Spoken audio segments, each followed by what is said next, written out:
because there are decisions that our loved ones are going to have to make. And better that we let them know our wishes, right? We let them know what we want.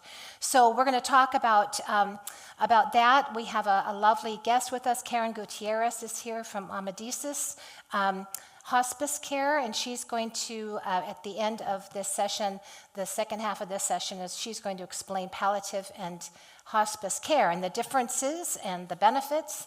And so that's going to be a little bit more practical side of our discussion. But to begin with, I would like to read a opening devotion. This comes from a little book called Speaking of Dying. It is written by Fred Craddock and Dale and Joy Goldsmith. And it deals with Jesus's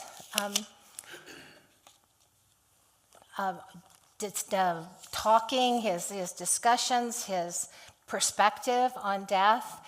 And we realize as we go through the scriptures, Jesus doesn't talk about death very much. And Jesus doesn't even really look at death too much as an issue, as a problem. Although he has some brief times when he does raise people from the dead, we realize that the actual resurrection or rebirth that these people have is not Jesus' primary reason for doing it. So we're going to look at some texts, and I gave you a copy of those texts in your handouts. These are 4 different stories that of Jesus's healing, and they're familiar to you also, I'm sure. These are 4 stories that we usually talk about a lot in our lectionary. So we're going to look at first the Luke 7 text. Luke 7, 1 through 10. Now after Jesus had finished all his sayings in the hearings of the people, he entered Capernaum. A centurion there had a slave whom he valued highly and who was ill and close to death. And when he heard about Jesus, he sent some Jewish elders to him, asking him to come and heal his slave. When they came to Jesus, they appealed to him, saying, "He is worthy to have you do this for him, for he loves our people, and it is he who built our synagogue for us." And Jesus went with them, but when he was not far from the house, the centurion sent friends to say to him, "Lord, do not trouble yourself, for I am not worthy to have you come under my roof.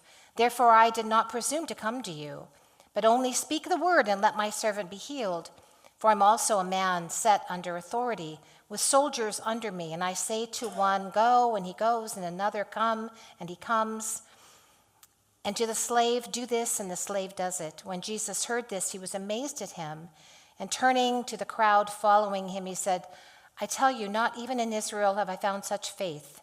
When those who had been sent returned to the house, they found the slave in good health. So what do you notice about this story? Why was Jesus asked to do this in the first place?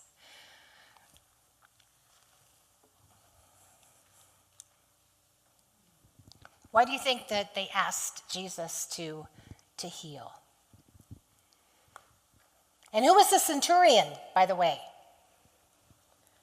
Is the centurion a Jew? No, he's not a Jew. He's a Gentile, right? The centurion is a Gentile, and he's in a Roman legion, so he's a man of authority, right? And he comes to Jesus and says, "I want you to heal my slave." And Jesus says, "Why should I do it?" Right? Why should I do it? And the slave says, or the centurion says to him, "Well, I know that you have authority, so you can do this, right? You are a man of authority. I understand authority. So you can just say to the mountain, or you can say to this disease, 'Heal,' and it will be healed." And so he has faith in Jesus. He has faith. And so even though he is a Gentile, and Luke is very good at this, Luke Luke has a lot of Gentile believers. There's a lot of times when the Gentiles believe before the Jews. So he says, do this and it's going to be and he'll be healed. And what happens? He is healed. He is healed before Jesus even arrives. So it's the faith of the centurion, right, that produces the healing. Jesus responds to that faith. Now the next one is actually about a death. So this is Luke 7:11-15, the widow's son at Nain. Now this happens right after this. You'll notice in the text. 1-10 is this story of the servant being healed, and then right away is this story. Soon afterward, he went to a town called Nain, and his disciples and a large crowd went with him. And as he approached the gate of the town, a man who had died was being carried out. He was his mother's only son, and she was a widow, and with her was a large crowd from the town. And when the Lord saw her, he was moved with compassion for her and said to her, "Do not cry." Then he came forward and touched the bier, and the bearers stopped.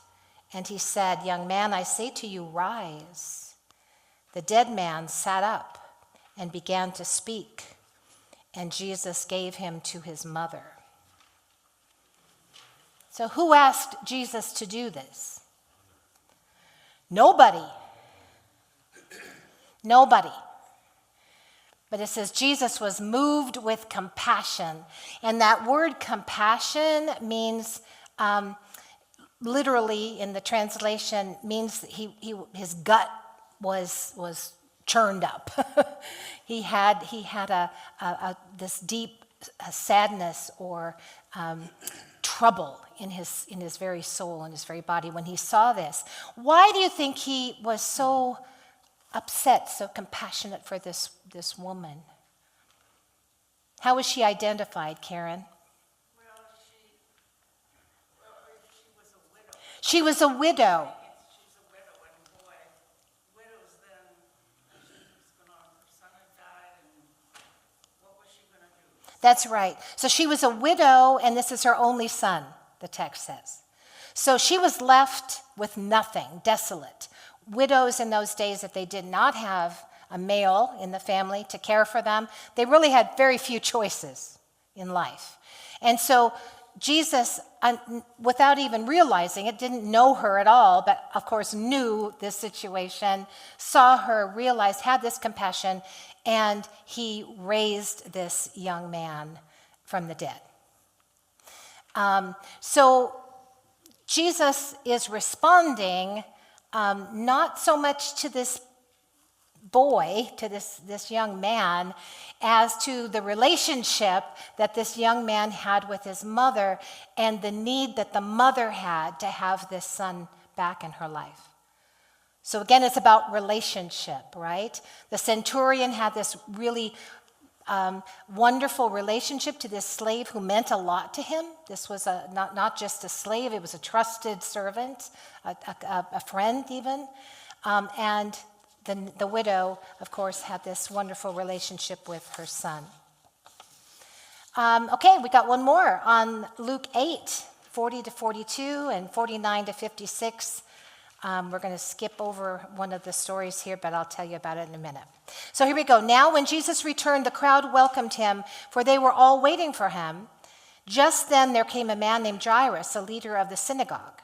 He fell at Jesus' feet and began pleading with him to come to his house, for he had an only daughter, about 12 years old, and she was dying. While he was still speaking, someone came from the synagogue's leader's house to say, "Your daughter is dead. Do not trouble the teacher any longer." When Jesus heard this, he replied, "Do not be afraid, only believe, and she will be saved." And when he came to the house, he did not allow anyone to enter with him except Peter, John, and James, and the child's father and mother. Everyone was weeping and grieving for her, but he said, "Do not cry, for she is not dead, but sleeping." And they laughed at him, knowing that she was dead. But taking her by the hand, he called to her, "Child, get up." Her spirit returned, and she stood up at once, and he directed them to give her something to eat. Her parents were astounded, but he ordered them to tell no one what had happened. In the midst of this, of course, he is interrupted by the woman with the bleeding disease, which he also heals. But again, why did Jesus restore this young girl? Whose faith is demonstrated here? The father, Jairus. He was the head of the synagogue. So he was a powerful man. He was a powerful man, but he comes and he literally prostrates himself before Jesus, and begs him to come and heal his daughter, his only daughter. So again, this is a building of relationship, a relationship need that Jesus identifies and corrects, fix. The Spirit, it says, returned to her, and what does he say? Give her something to eat. So Jesus, when he is doing these rare calls to bring people back from the dead, it's always to restore them to relationship, to their lives, to the lives that they were leaving. And they were, for the most part, lives that were young, were incomplete. Were not. These were people who were taken too soon, too early, and so Jesus does this. But there's one that is not a young resurrection. This is John 11:38-44. Then Jesus, again greatly disturbed, came to the tomb. It was a cave, and a stone was lying against it, and Jesus said, "Take away the stone." Martha, the sister of the dead man, said to him, "Lord, already there is a stench because he has been dead 4 days." Jesus said to her, "Did I not tell you that if you believed, you would see the glory of God?" So they took away the stone, and Jesus looked upward and said, "Father, I thank you for having heard me. I knew that you always hear me, but I have said this for the sake of the crowd standing here, so that they may believe that you sent me." When he said this, he cried with a loud voice, "Lazarus, come out." And the dead man came out, his hands and feet bound with strips of cloth, and his face wrapped in a cloth. And Jesus said to them, "Unbind him and let him go." So why did Jesus do this particular act? To show the glory of God. That's right. That's right. It wasn't for Lazarus. It was to show the glory of God. So there was another reason why Jesus did this. So the actual dying part is not as much of an issue with Jesus. Why don't you think Jesus is so worried about the dying of the individual? He knows there's an afterlife. He knows there's life eternal. He knows this is a transition from this world to the next. The dying part really isn't the big deal for Jesus. There's always a secondary reason why Jesus does this. It's to either restore relationship, to make sure that the people who are living are taken care of, and in this case, to show the glory of God. So Jesus has another motive in doing this. Now, these are not resurrections. I shouldn't have used the word resurrections. These are not resurrections. What is a resurrection? A resurrection is a bringing back to life so that we can live forever. There's a difference here. Are these people going to die again? Yes, they are. Yeah. Every one of these situations, the people are going to die again. They're given another lease on life, so to speak, but they're going to die again. Resurrection is life eternal. So Jesus is not as concerned about those dying. In his book, Fred Craddock writes this, what can we add to our list of insights that Jesus' story can provide about dying? Jesus used God's power to cure and occasionally raise the dead. Those miracles were neither his main mission, nor were they proof of anything beyond themselves. They were what happened in the kingdom of God. Death and dying were not the central concern of the Good Shepherd. Rather, wholeness, The wholeness of the families and households and of those unexpectedly dead was more important than the life of the individual. These miraculous raisings of the dead must ultimately remain mysteries. They do not solve the problem of dying. They do not eliminate dying or death. All those whom Jesus helped eventually died again. What we discover is that Jesus did not shy away from the dying or the dead. He entered into the experience of death and bereavement, and at least temporarily assuaged the problem. He was the Good Shepherd who was with those who suffered and died. He cared for others. Jesus' care for others was aimed at enabling them to be and do whatever the Creator God had intended them to be and do. Dying did not seem to be one of the central problems to which Jesus devoted himself. A theology of dying includes the recognition that dying is not the main problem that we face as children of God. Instead, the goal of Jesus' assignment seems to be more focused on making people into the image of God intended in their creation. So what do you think about that? What's that, Susan? I just said, let's remember the microphone. That's right, remember the microphone. Okay, you didn't have anything you wanted to say. What do you think about that?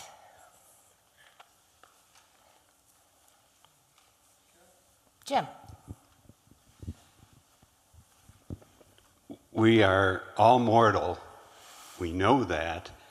And because of the unknown, we don't want to die. It's difficult It is. facing that. It is.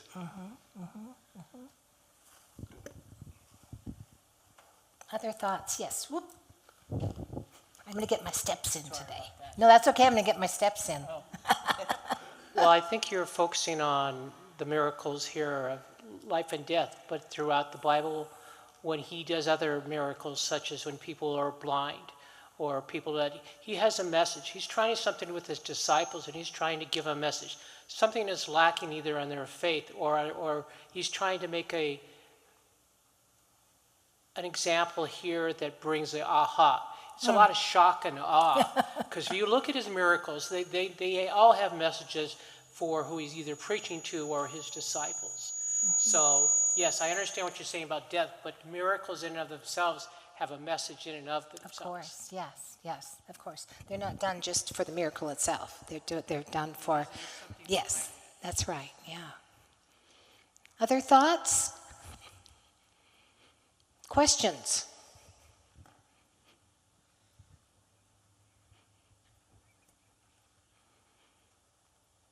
No questions. Yes. Peggy.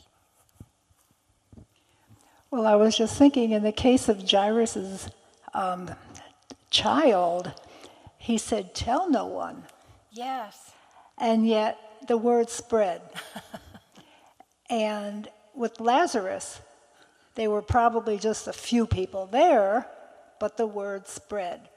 So because of that, even though people were not talking about it, the word spread, and that's where Christianity came into existence, because people began to believe and had faith. And I think that was the important part, something we have to remember, that the word spread, even though Jesus kept saying, don't tell people, and there was a purpose for that. We all know the purpose was that he knew what was coming. Sure. So. Jesus didn't want these miracles or these events to be taken out of context, right? So he didn't want to be the center of the miracle or the event, because otherwise they would just people would just make him some kind of a hero or a folk hero, and they would use him. And that wasn't the point, right? So the miracles themselves are never the point, as you were saying. The miracles were never on their own the point. It was always what could be learned, what could be changed that needed to be changed, And Jesus, Jesus didn't heal everybody, did he? There's no way he could have healed everybody. And Jesus certainly didn't stop everyone from facing death that he encountered. So these things that Jesus did do, these miracles that he did do, were for another purpose. And a lot of them were to show his disciples, to prove to his disciples who he was. All right. So we last week had a wonderful video by a man named Walt Wangerin about grieving before death. We are faced with the fact that, as Jim was saying, it's not the death part that worries us so much. Why am I talking in this mic? I have another mic. I don't need that one. We are not so worried about the death part as we are the dying part, right? And so grief begins when we are faced with death. Whether it be our own or a loved one, that's when the grieving begins. And so we are going to look at this video now, this video clip from Walt Wangerin, about how he began to grieve as he faced his imminent death.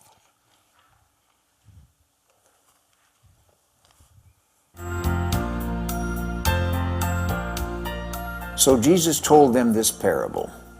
Which one of you, having 100 sheep and losing one of them, does not leave the 99 in the wilderness and go after the one that is lost until he finds it?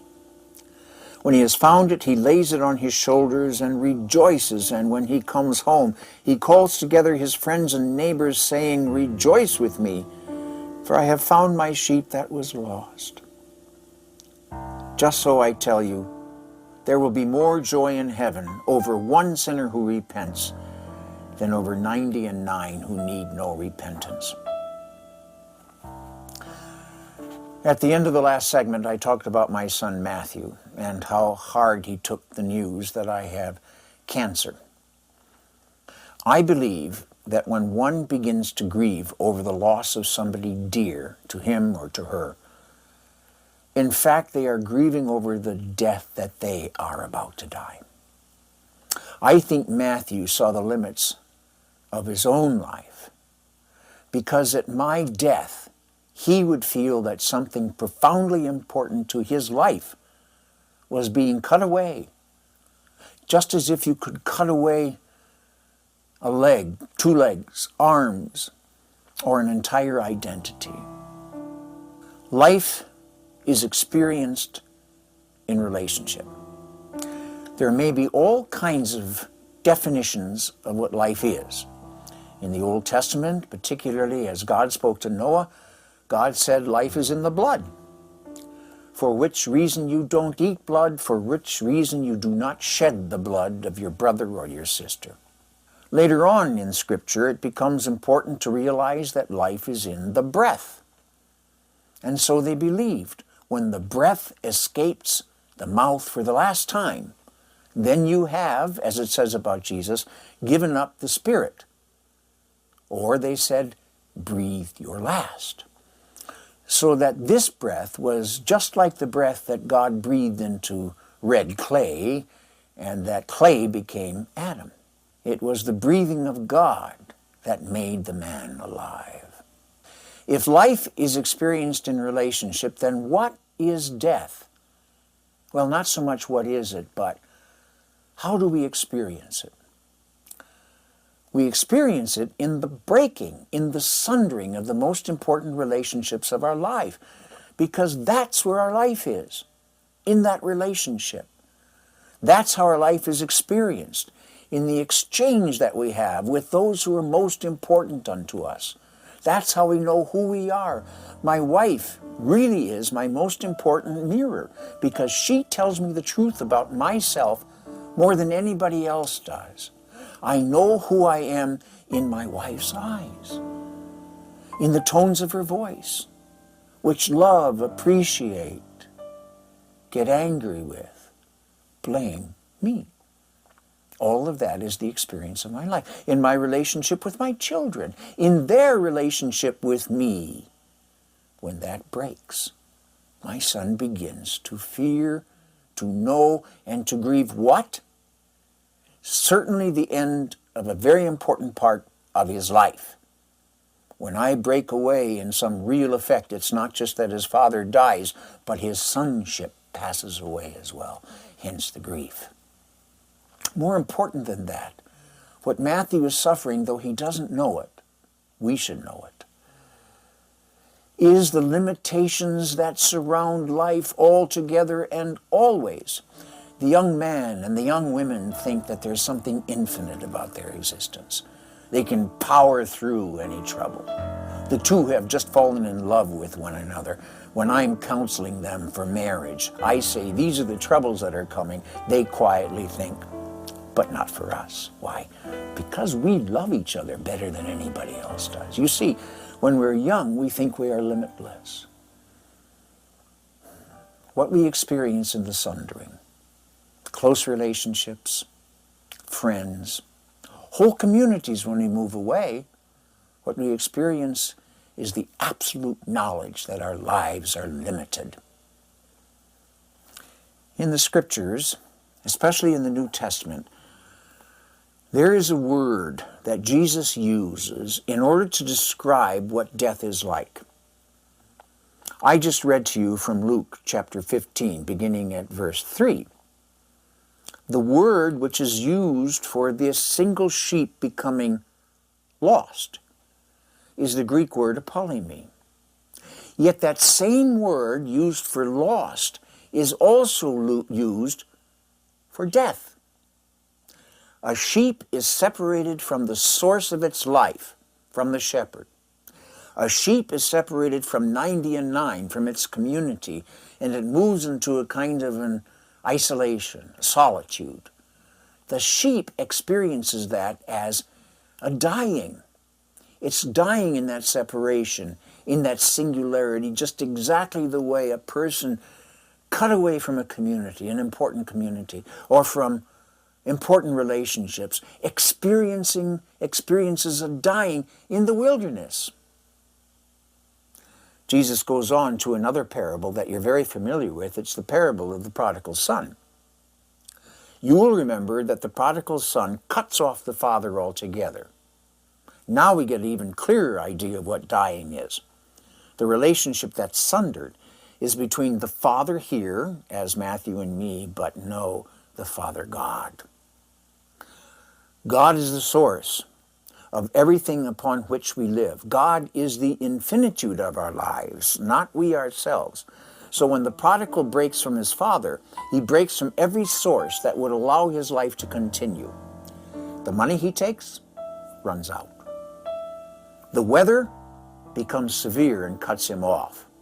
His friends leave him. In the end, the poor fellow is left in the most horrible of places. This Jew who will not eat swine is in a swine pen. And finally he comes unto himself. And this is what he says at the lowest part of his dying. I am not worthy, he says. That's the isolation of dying. And then the father, when the son comes back, says this of him: this my son was dead, and now he is alive. This my son was lost, and now he has come back to me. You see that word lost, the fact that we are severed, defines what dying is experienced like. That's what my son suffered. That's what my wife has suffered as well, knowing that my death is now more obvious, more evident, and more likely to come sooner than before. And that's what I think about. During these days, I become so intense about the present moment, since the whole life is limited. I sit in church, And when my grandchildren are sitting next to me, I take their hands, and they allow it. They do not deny it. And I turn their hands over, and I look at the back, and I try to memorize everything about their hands. There are no hairs on children's hands. They're so smooth. And I can see whether they bite their nails or their nails grow long, and somebody else has to clip them. I look at the little diamond shapes of their flesh, that tiny little pattern in the flesh itself. I see their blue veins, and I almost weep. This is my relationship now. I make it so intense between us. I feel the whole sense of a dying. I want to make sure that some relationship exists for them. My wife and I, every time we had a grandchild, planted a new tree in a field that we have. We call that field the Kindergarten, the children's garden. This is the first tree that I planted for our first grandchild, Noah. It's a flaming maple and its leaves were bright red. This is grandson Maxwell's tree, a blue spruce. This is Taya's tree. It's a white maple. And you can see that in the winter the deer eat its bark. This one is Emma's. This is Anna's tree. It's a hackberry. This is the last one we planted for the youngest grandchild, Karen. It's a white oak. I think to myself, I would like those trees to continue on after me. That there shall be something of my spirit in those trees that my grandchildren can return to and touch. You will remember that Jesus talks about the sheep. Well, he does in the Gospel of John, again in the 10th chapter. And there he makes a promise, a very specific promise. He says that the sheep know the shepherd's voice and that he calls them by name and that wherever he goes, he leads them step by step. And then in that 10th chapter, he says this most important thing. He says, I lay down my life for the sheep, and they shall not perish. And guess what that word is? Apolemi, they shall not be lost. He says, because I hold them in my hand, and no one shall snatch them out of my hand. And more than this, the Father holds them in his hand, and I and the Father are one, making sure it goes on. Apart from the trees, I know this for me and for the grandchildren, that in Jesus Christ we do not perish, and in that single hand of the Lord, our relationship in a spiritual way, by that promise to both of us, make sure it goes on.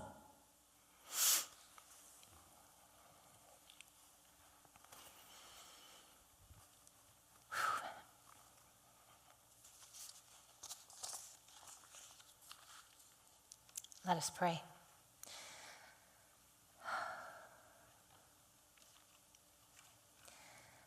Good Shepherd, we are so very, very grateful that you never let us out of your sight, that you never leave us lost. We thank you, Lord God, that you do not forsake us, and that even as we think about leaving this world and the relationships we leave here, we know that you hold us all in your hands, and that you will not break those relationships with us and with one another.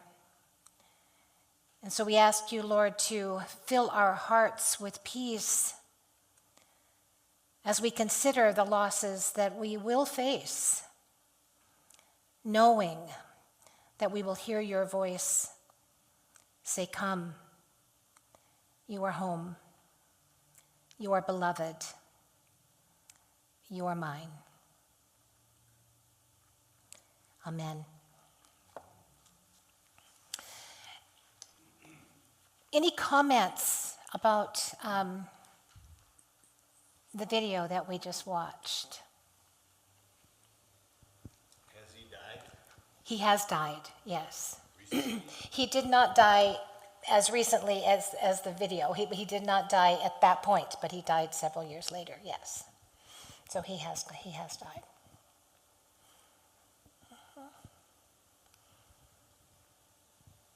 Other comments, questions? Yes. I think we're talking about two different things. That life is relationships, and then even more deeper is life is our relationship with God. Yeah, and Jesus. yes. We're talking about, I actually see them as one thing. Relationship with God and relationship with others. And when we believe that, as Wangren said at the end there, we see this, God and us and God and our loved ones, and we're all tied together in that faith in God, and God holds us all in his hands. So whether we're living or we're dying, God holds us in his hands. Other comments? Nope. Karen? It's for the recording, so the people, yeah. I think that it is preparation in our own heart, but I think it is important too to talk it over with your children and prepare them for what will happen. And hopefully not to feel fear because of what we have waiting for us. And we will talk more about that next time. Next session is about how we deal with our families and our children, our loved ones. Anyone else? Comments? Questions? Peggy? Well, I just find it amazing that people that truly believe do not fear dying. I can recall having a conversation with several people over the years, and I'm not afraid of dying, I just don't want to be there for it. And the point with that is that, it's scary knowing that you're going to hurt. And I just try to remember that all the time. It's okay. And a very dear friend of mine that recently passed away, all he ever said was, "Pray for me to die. I just want prayers to die. I can't wait." So I just think it's amazing that you can get to that point and not be afraid.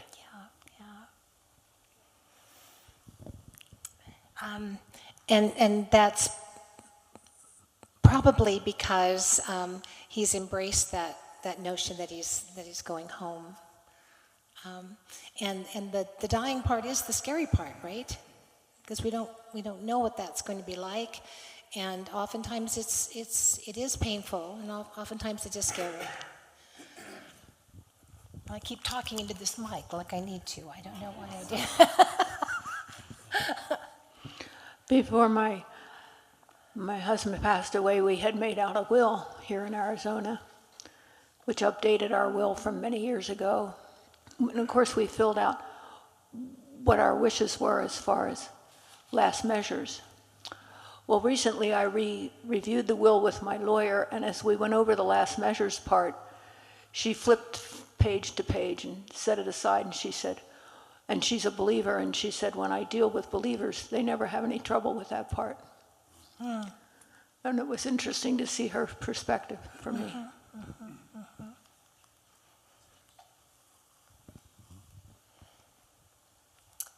Anyone else? Questions? No. Comments? Thoughts? Okay, we're going to take a little stretch break, and then we're going to invite Karen to join us for the remainder of this session. So please feel free to stand up. Restrooms are, of course, through that back door to the right here. And 5 minutes, and then we will get going again because I want to make sure that we keep track of your time.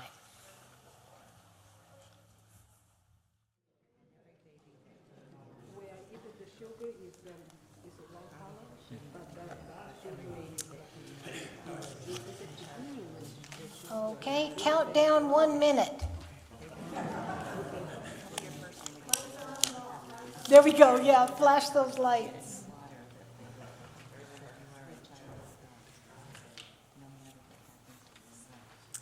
Okay, there's a very interesting book. This is by a man named Atul Gawande. He's a doctor, a medical doctor. Have you read it? When I first started reading it, I couldn't tell whether I was just really interested and excited about it or whether I was very depressed by it. It's very practical, very down to earth about what it means to be a human being, a mortal human being, and about what we face as we go older, and about dying. But there's a section here that he talks about the change in our culture, especially in our Western culture, around this whole idea of how we die. So I'd like to just read this as an intro before I introduce Karen. Scholars have posited 3 stages of medical development that countries go through, paralleling their economic development. In the first stage, when a country is in extreme poverty, most deaths occur in the home because people don't have access to professional diagnosis and treatment. In the second stage, when a country's economy develops and its people transition to higher income levels, the greater resources make medical capabilities more widely available. People turn to healthcare systems when they are ill. At the end of life, they often die in a hospital instead of the home. In the third stage, as a country's income climbs to the highest levels, peoples have the means to become concerned about the quality of their lives, even in sickness and death. At home actually rises. A monumental transformation is occurring. In this country and across the globe, people increasingly have an alternative to withering in old age homes and dying in hospitals. And millions of them are seizing the opportunity. But this is an unsettled time. We've begun rejecting the institutionalized version of aging and death, but we've not yet established our new norm. We're caught in a transitional phase. However miserable the old system has been, we are all experts at it. We know the dance moves. You agree to become a patient, and I, the clinician, agree to try to fix you, whatever the improbability, the misery, the damage, or the cost. With this new way in which we together try to figure out how to face mortality and preserve the fiber of a meaningful life, with its loyalties and individuality, we are plodding novices. We are going through a societal learning curve, one person at a time, and that would include me, whether as a doctor or simply as a human being. That is on page 192 and 193 of Being Mortal. Yes, I'm going to give you, at the end, I'm going to give you a complete bibliography of all the books that we've used here, plus a lot of other reading that you might like. But this is a marvelous book. So that being said, one of the things that he's discussing here is the ability for us now to think about quality of life at the end of life rather than maybe necessarily longevity, but how do we want to die? How do we want our last days to be spent? And so with that, I'm going to introduce Karen Gutierrez. She's the director of Amadeus Hospice Care.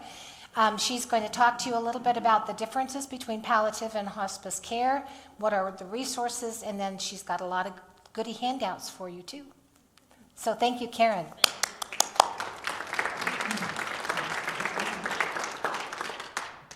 All right, I don't have a microphone, so I'm going to stand here. Is it not? You want me to do the hand one? Yes. No, that was going to be on. Okay, this is good. Okay. Thank you very much. I want to say thank you for Carol to invite me here today. It is a privilege I will tell you a little bit about myself first. My name is Karen Gutierrez. I am a nurse. I've been a nurse for about 15 years. I have worked in the field of hospice for the last 12 years. I was really drawn to hospice because I wanted to spend that quality time with my patients. If you've ever been in a hospital, which most of us have for something or other, there's not a lot of time to sit and listen and talk and figure out what the patient wants. We are so used to, in the medical field, following an order, right? That's what we call what the doctor tells us to do. They're orders, right? So we follow an order. We go do the order. It's a task.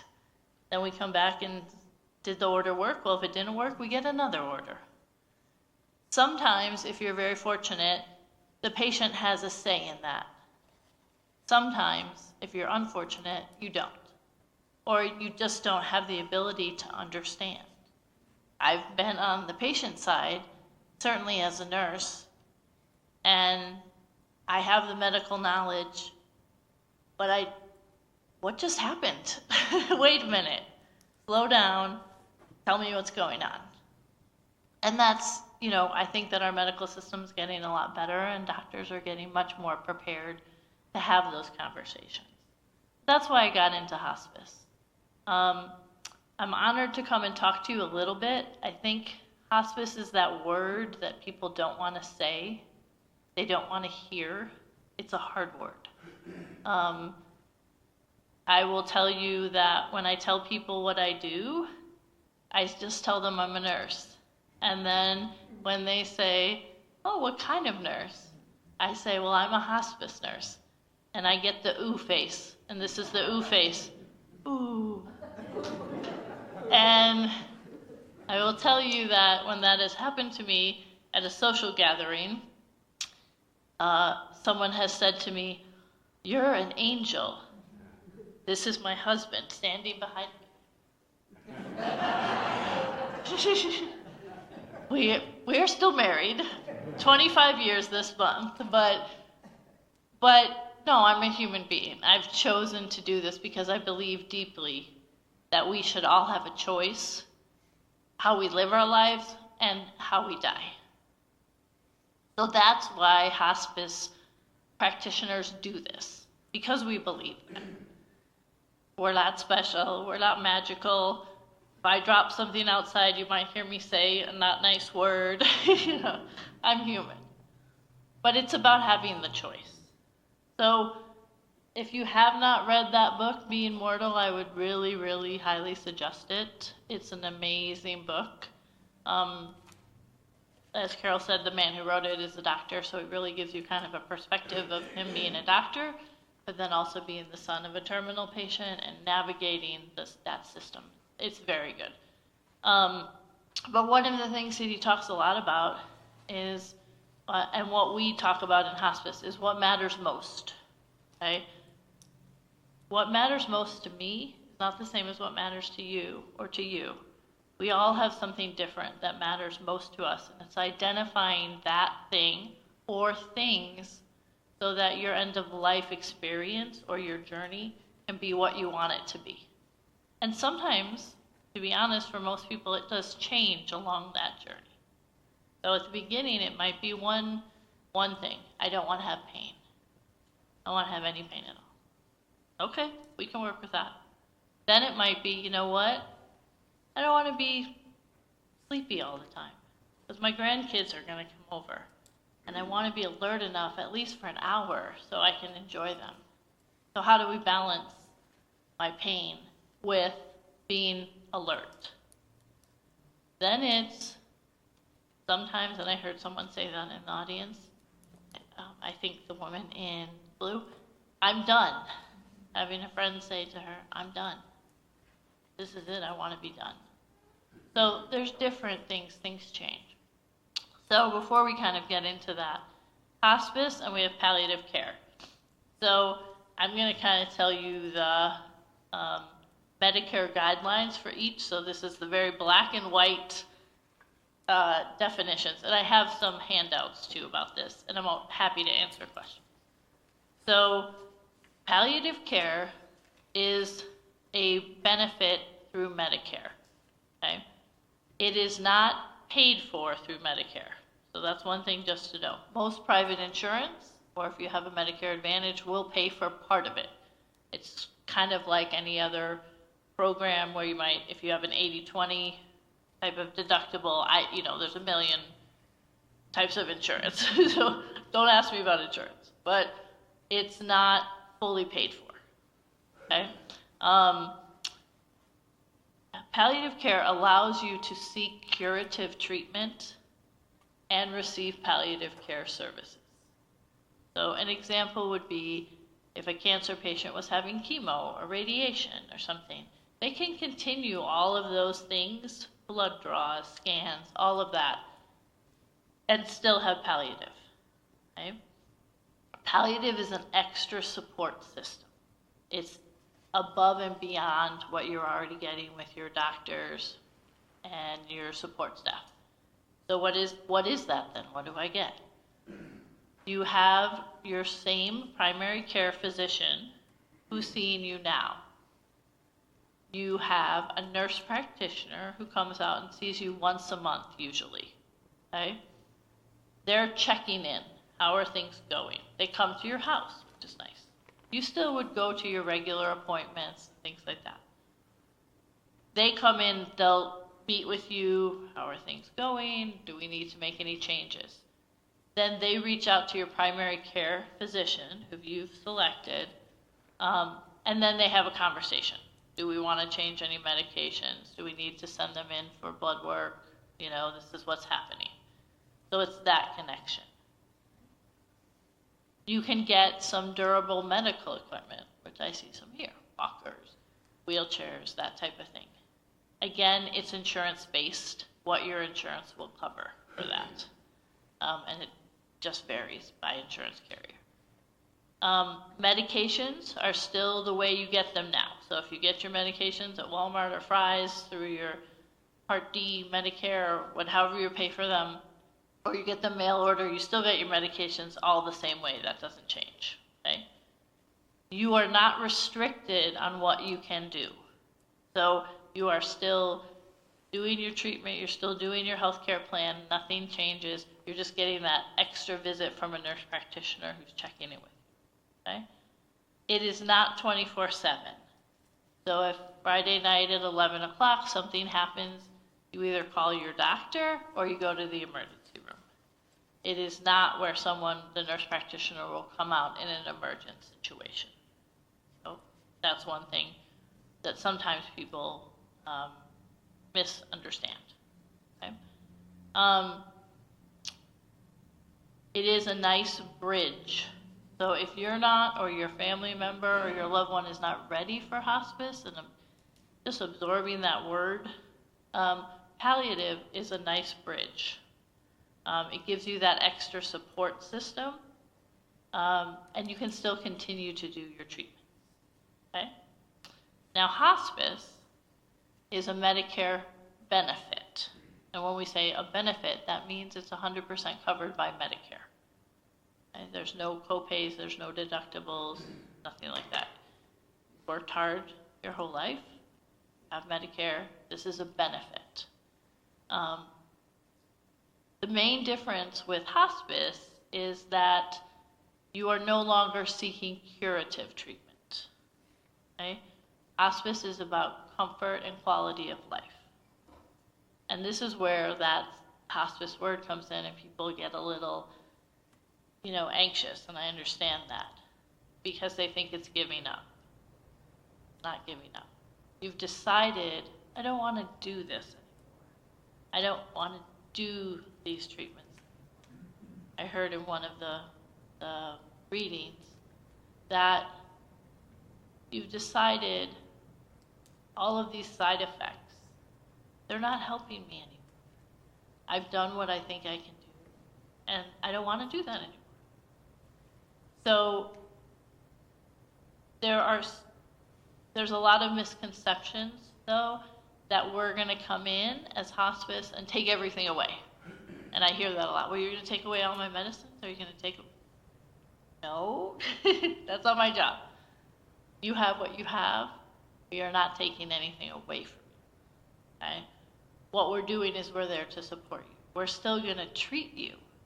So you are still getting treatment. Some of the misconceptions, well, what if I get an infection? You're not going to give me an antibiotic.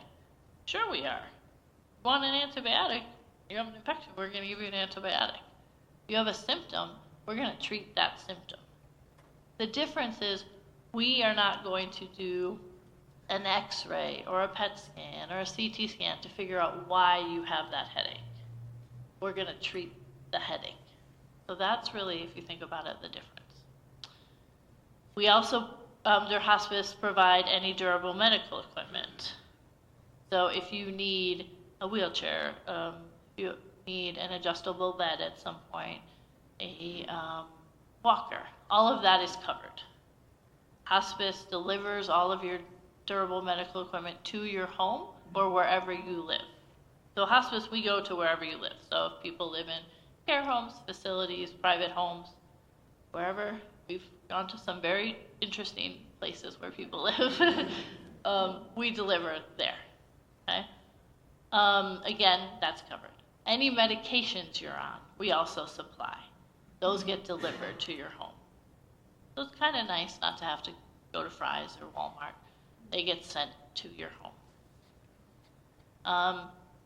Then you have your support staff. So you have a nurse, an RN. We call them RN case managers. That just means they're kind of the one in charge of you. Who you see minimum once a week, maximum as much as you need to see them. We are 24/7, so if something does happen, you call us and we send a nurse out. You also have a chaplain, spiritual counselor.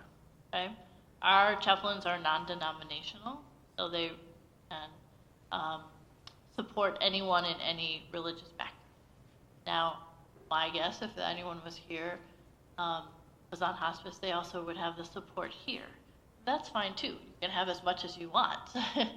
So, but we do have spiritual counselors. Then we also have medical social workers. Those are people who can help you with resources in the community. Maybe you need help with final arrangements. Maybe you've kind of started the process and you're not sure where to go. Maybe you need help with getting meals because you can no longer prepare meals for yourself, so we can help with that. Really anything that you can think of, caregiving, if you need to hire caregiving services, we can help with that. So it's just providing those resources. So you have somebody there for that. And then the last member of your team is a home health aide. So that's what some of you would think of like a CNA, something like that. They can come, totally optional, but they can come to wherever you're living and they help provide personal care. So bathing, showering, they'll change sheets, they'll do minimal light housekeeping type of things. So that's your team of 5 people. You can take advantage of the team as much as you want or as little as you want. We are never there to tell you this is the way you need to do hospice. So one of the things that my staff and I like to say is, this is not our journey, this is your journey.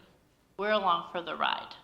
So you can use any transportation analogy you want, but you're flying the plane, we're back in coach, you let us know when you need us, okay? Now, part of our job is education. That's the biggest piece that we do. So I was an elementary school teacher for 17 years before I did this, and believe it or not, they're very similar jobs. Little different details, very similar. And I always tell my patients, give me a second, because I was an elementary school teacher, so I'm going to explain this to you in a very simple way. So we're there to educate you. We do this every day. You don't do this every day. Your family doesn't do this. Your loved ones don't do this every day. Some people have been through this, with someone they know, but not everybody, and to be honest, not most people. So we're there to provide that support and education so you can make a choice that's right for you and for your family. And I want to emphasize the family and the loved ones. And we talked, Carol talked a lot about that today, those relationships. And what's it going to be like when you're no longer here? How are they going to experience that? Preparing them for that. What is this going to look like? We want to let the patient know what it's going to look like. We also want to prepare the loved ones. What is this going to look like? I can tell you right now, it doesn't look like on TV. Okay? I had a gentleman say to me yesterday when I was visiting him, he's actually doing very well. And he said, but I'm really tired. And he said, I'd like to just close my eyes and not wake up. And I said, that's what we all want. That's what everybody wants, just to be able to go to sleep and not wake up. Unfortunately, that's not usually what happens. We help facilitate that process, though, if that's what you want. There are medications, we are anticipating what's coming. So that is what hospice is versus what palliative is. Like I said, I think palliative is a great bridge to hospice. The other thing that Carol also mentioned, because Carol was amazing today, I really appreciate everything you said, that most people don't want to die in a hospital. That's what Dr. Gawande said. If you ask people right now when they're totally healthy, where do you want to die? I want to die at home. I don't want to die in a hospital. So 78% of people say they don't want to die in a hospital. Right? Over 80% of people do. And it's because they haven't made that plan, what it's going to look like, right? And we're afraid, right? For someone, I started doing this in my 40s. I think about my death a lot more than someone who was 40, trust me. But I think about it. What's it going to look like? And I will tell you, as a hospice nurse, it scares me. I have an 18-year-old son. What happens if something happens to me? I'm not going to, if I didn't see his kids, his grandkids, his life, that's going to happen at some point. Some point I'm not going to be here. It's scary. I don't like to think about it. None of us do. Our faith helps us, it holds us, it binds us, but it's still scary.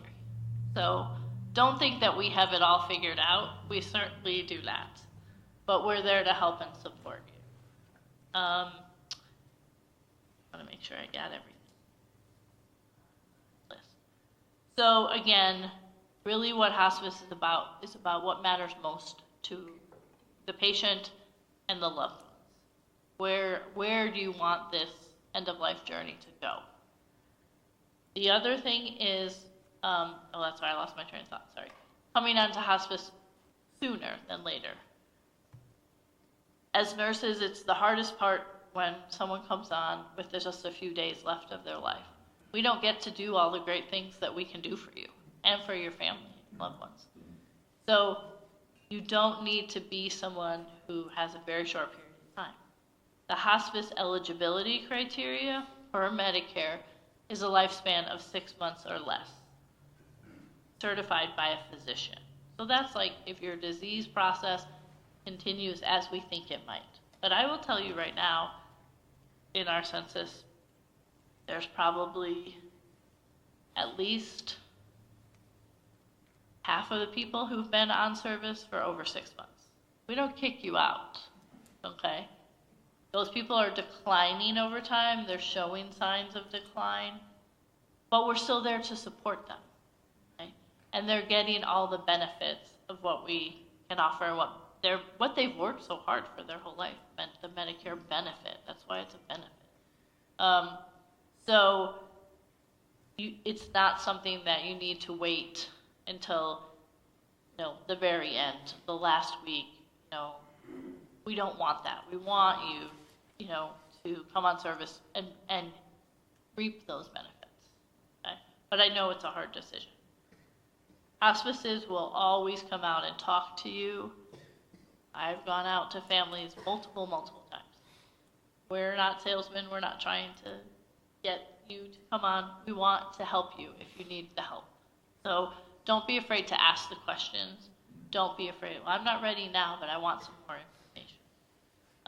Get that information because it's a part of your plan. And it's a part that you have control over. What do you want your end of life to look like?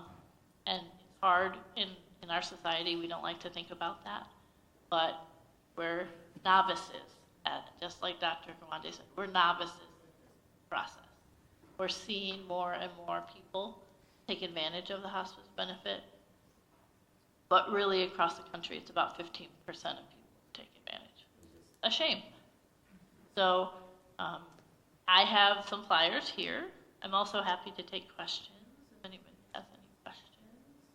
I'm also here to talk. If you want, I'm happy to stay afterwards. If you want to speak privately, that's fine too. I will be the. Okay. I will be there for questions. Okay. Is palliative care administered through your traditional healthcare system? Yes. Yeah, okay, it has to be, it's ordered by your physician. And Yes. then the transition to the nonprofit hospice care. Correct. So yeah, a physician, if you are interested in palliative, you should tell your physician, tell me more about palliative. Sure. And they give a referral. And then they would come out and meet with you.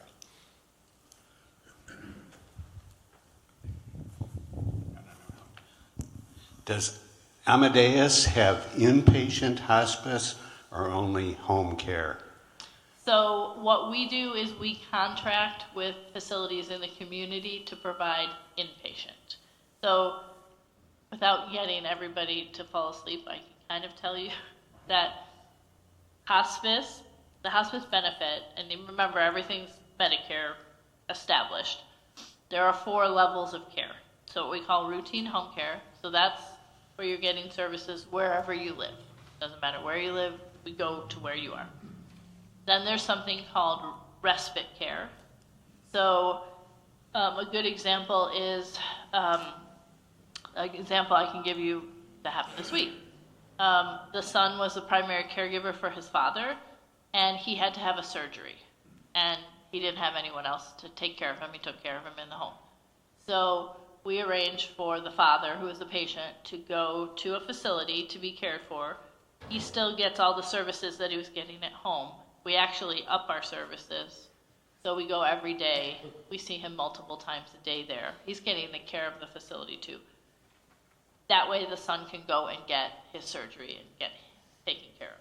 So that's respite care. Then there's something called GIP, which just means general inpatient. So there's certain criteria for that. So depending on where you are originally from, it can look different. Like New York State is a little different. I know I'm from Illinois. Illinois is a little different. There are hospice houses.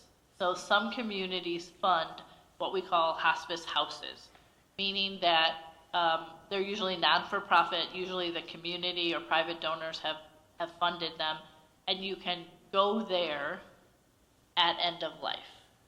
But that is not paid for through Medicare. So that's community. Tucson does not have a hospice house. So that doesn't exist here. We have general inpatient, which means, and that's when usually people think, well, I'd go somewhere. So if you're familiar with Tucson, Pepe's House is an inpatient unit, but they have to show to Medicare on a daily basis that that patient meets the criteria, which means they can't reliably be cared for at home, or they have a symptom that's not controllable wherever they live. So that's general inpatient. And then there's what we call continuous care. So if a patient is at home, they have a symptom not well controlled, they don't want to go to an inpatient facility, we can staff in 8-hour blocks a nurse to be with them so that we can get that symptom under control. And sometimes it's just regular medication, sometimes it's just increasing medication, on a quick basis. So those are the 4 levels. So when you think of like Pepe's House, Casa de la Luz has an inpatient unit. So the people who are there are meeting what we call GIP criteria. Now at some point, a patient who is there may what we call transition. So they are not going to be safe to transport back to wherever they live. Okay? They will most likely die in the transport. So then they will keep that patient in the inpatient unit till end of life. So if you have had someone that you know who's been in an inpatient unit here, that's what you might be seeing. Sorry, that's kind of long. Yes. Thanks. Excuse me. So you mentioned that the eligibility for the hospice is it's 6 months or less certified by the physician, right? And that, but you don't kick them out. So do they have to go through a recertification process so that Medicare will actually cover them past the 6 months? What's that process? So good question. So what that looks like is when a patient comes on hospice for the first time, their eligibility, we call it a benefit period, is 90 days. The second benefit period is also 90 days. So when we're getting to around 60 days of that first 90 days, we're looking at the patient. What's going on with them? Again, this is getting like kind of in the weeds, but we meet as a staff. It's a requirement in every hospice, every 14 days with the medical director, myself, I'm the director, all the nurses, social workers, chaplains, everybody who has contact with the patient. We meet every 2 weeks and we talk about every patient. What's going on with them? What's happening? Changes, anything like that. So we kind of know like what's happening with each person. But as we're getting close to the recertification date, what Medicare wants to see is that there's some type of a decline. And the reason for that is, I hate to say it this way, but it's fraud. So it's very easy to say someone qualifies when they don't. So we want to be above board. So the 90 days, then after that it's 60 days every benefit period. So every time we're coming up to a benefit period, we go out, we reevaluate, how are they doing? We never kick anybody out. Sometimes people graduate from hospice. So they're just doing really well. And sometimes it's because somebody came on service and they were having a crisis. COVID is a really good example. Somebody got COVID and they recovered. And now they're kind of back to baseline. They're functioning the way they were before. We're happy. So we arrange for discharge. We make sure you have a doctor. We make sure you have the equipment you need. We get all these pieces in place. Sometimes a patient who's been getting treatment will actually be doing better for a period of time without the treatment. So that's another reason that people graduate. You can come on and off hospice as many times as you need to or want to. So if that's the other thing that people have a misconception. Once I'm on hospice, it's like, I'm done. Well, what if I want, and it's very common because a lot of times people will feel better for a period of time. When you stop getting chemo and radiation, you feel better. Anyone who's ever had it. You just feel better for a time.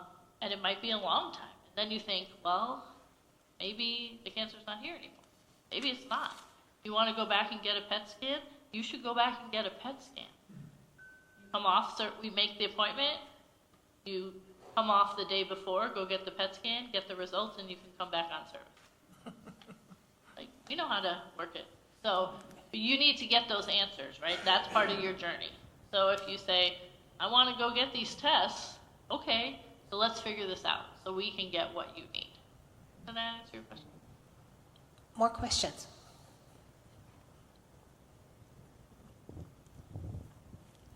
Hi, a couple questions for you. You said you can't get x-rays. My concern is, say you're coming down with pneumonia, you're saying you couldn't go to your doctor and get an x-ray for diagnosis of that, or just medical, treatment, x-rays for your, your cancer or whatever. Right. So it really depends on the situation. So a good example, we had a patient who fell last week. Unfortunately, that happened. I believe she probably fractured her collarbone. So it was a conversation with the family. We can send mobile x-ray to the home. So we sent a mobile x-ray to the home. She had an x-ray. She did have a fractured collarbone. Really, it doesn't matter if you're 20 or 80, don't usually do much besides put you in a sling. So that patient had dementia, would not tolerate a sling, so we managed her pain the way that we handled that, and that was the family decision. So yes, we're not going to say can't get x-ray. Now something like pneumonia, if a nurse goes out and does an assessment, crackly lungs, fever, you have the signs and symptoms of pneumonia, we're not necessarily going to do an x-ray to, or check your sputum. We're going to give you a broad range antibiotic and see how you respond to that. Okay. My second one is you said that Medicare now would take over your medications. Now, do you still maintain, like my husband's diabetic, he has his, diabetes doctor. Would he maintain that doctor, or does hospice take over your doctors also? So it depends why you're on hospice service. So if a patient comes on, an example that I'll use is say a patient comes on with heart disease and they're diabetic. Diabetes medication usually is not related to the heart disease. Sometimes they can be comorbidities, but not necessarily causal. So you would still get all of your diabetes medications, your test strips, all that kind of stuff. You could still see that doctor, that's fine, because it's not related to heart disease. Can you go to your cardiologist if you're on with heart disease? No, because why would you see the cardiologist? For treatment, right? Not for comfort care. So that's where it gets, I always say, no one's on hospice for glaucoma, so yeah, go get your glaucoma test, go get your drops, it's fine. No one's on because of your feet, but including myself, get to be a certain age, you go to the podiatrist. And so you still go to your podiatrist. So we're not there to tell you what you can and can't do. We want to make sure that what you do, that you're not paying for, so that it's covered, so that you're still getting that benefit. Now, some people choose at a certain point, like I can't go see my doctor who prescribed the diabetes medication. Our doctor would then prescribe it, so you're not going without it. So you're still getting that same medication. And we would adjust it to just like they would. So they could stay on the same regimen of medications? For sure. You wouldn't change anything? No. If it's unrelated to the... We do not go in and change, medications. Again, it's education, so, a good example is maybe like most people are on a statin medication for their cholesterol. At a certain point, statins have more negative side effects than positive. Getting closer to end effect. They just cause muscle weakness, muscle wasting. And so we might say, hey, you might want to consider not taking this anymore. And you might say, no, I'm going to continue to take it. Say, okay, that's fine. But we're going to educate you about it. So we're not going to ever come in and say, you shouldn't do this. No. It's just about education and you making the decisions that are right for you. Thank you. Other questions? Okay. Well, thank you, everyone. I really appreciate the time. And Karen will have handouts as you leave today. You can grab a handout on those things. We are actually past time by 3 minutes. So, no, that's good. I'm glad we had time to answer questions. I do want to end with one of my favorite devotions. This is called Seasons of a Lifetime, Gerhard Frost. If you have not read Gerhard Frost, he's a treasure. My book is falling apart because I read it so much. So I want to end with this little poem for us today.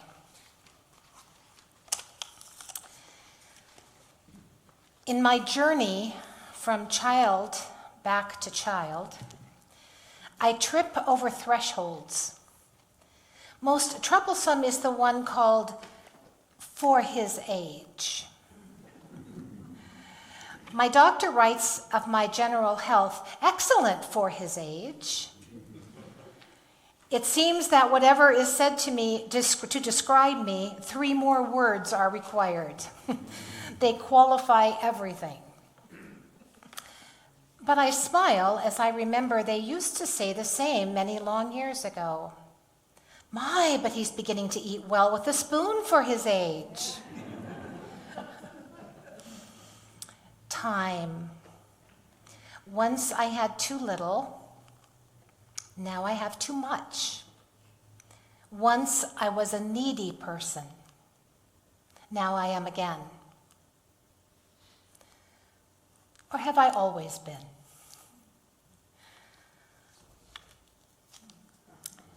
Let us pray.